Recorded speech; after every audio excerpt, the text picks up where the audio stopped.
Top down is what we're used to in Fusion, where we're working in the assembly, we create our parts, and then we save those, and we save it, everything kind of works off of each other, right? That's top down. So far in SolidWorks, we've done bottom up, where we do things separately and put them together. So here I am in an assembly. First thing I should do is what? What do you think the first thing I should do when I have a new file that I want to start working on? Save it. I need to save it. So I'm going to save it. Oh, not that. I want to save. I'm going to stick it in a folder called assemblies. I'll call this one top down. All right. So I'm here. I can insert components, but if I go here, I can also create things. I can make a new part here in the assembly. So I can go to new part, and I can pick a plane to draw on, and I can draw something and dimension it.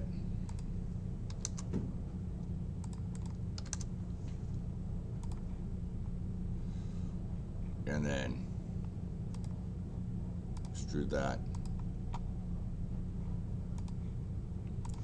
And you can see that it's picked, it's highlighted here in blue. And I have this little symbol over here showing that I'm editing a part in assembly. So you can see it's that same kind of symbol. The two pieces, a little block and a T-piece, and the block is blue because I'm editing it. And that's why it's blue here. If I hit this, I get out of the part and I'm back in the assembly. So even on regular bottom-up assemblies, you can go and pick on a part and go and hit the little button here and edit that part. And so you can edit the part, even if it's bottom-up, in the assembly, and you'll edit the linked part. So I can do this. I can say OK. Maybe I want to do another part also. I'll go in, new part. Where do I want to draw it? I want to draw it on that side. And I'm going to make it a corner rectangle from there to there.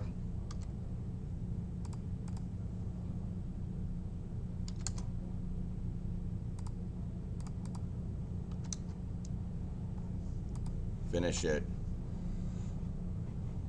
And you notice that it didn't automatically take me into Japan. It wanted me to create a sketch, but it didn't start and extrude or anything. So I'm gonna make that big. Boom. And you can see this part is the one I'm editing. This is the one that was the one that I done already. So if I hit exit, now I'm back in the assembly and they both become solid because now they're both just parts. I'm not editing one or the other one. And I can grab this one and, oh, maybe not. Can't move it just by dragging, but if I used my move component, it's still not gonna let me drag it. Why not? Why can't I just move this around like I could before? Because you're in a different level? No. Like on a regular assembly, I can just pick them and move them around, right? Yeah. So why can't I do that here? It looks like it wasn't selecting it. Well, You constrain them to each other. yeah, it's built on that face. It's there. That was Alexa's idea. And so you notice that neither of these say fixed, neither of them say have the floating thing on them because they are where we drew them. And if we look down here, you can see that they're not fixed, but they are sketched on that thing, in that plate, in that location. So if I move this one, yeah, it won't even let me move that one. So there's my parts. So if I save it now, if I save, it's going to ask me what do I want to do. Do I want to save these files?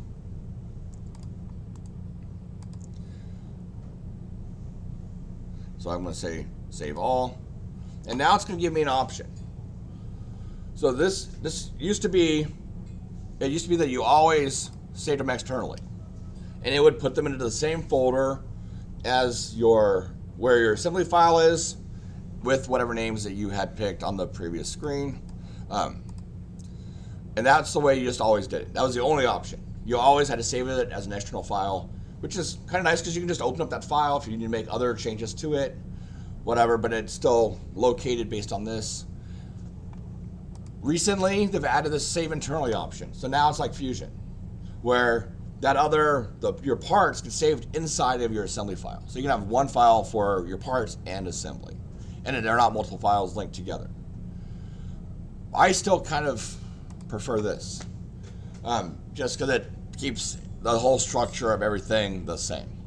That way, if I want to reuse this part on another assembly or something, or maybe I'm going to create it in this assembly, but I have another sub-assembly for the same project that's going to use that same part.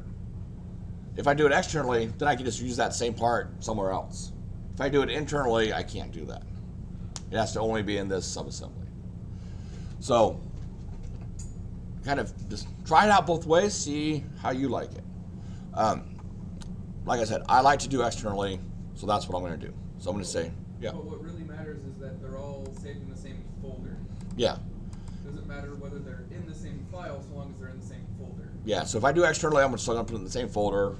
If it's internal, then it's just going to be in this one file. But you're still going to need to have that in a folder with your drawings and other parts and whatever.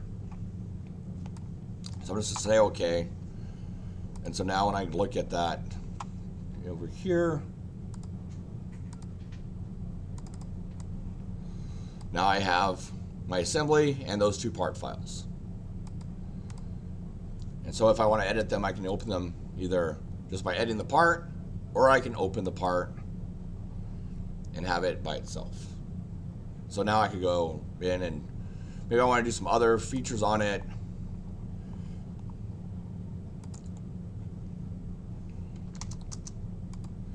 I can do that and whatever. And I save this, close it, let's say yes, and then there it goes, it updates my assembly.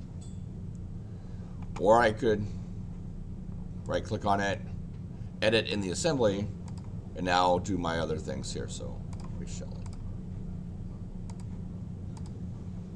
And then exit back. So either way, so this is the top down. Okay? Questions?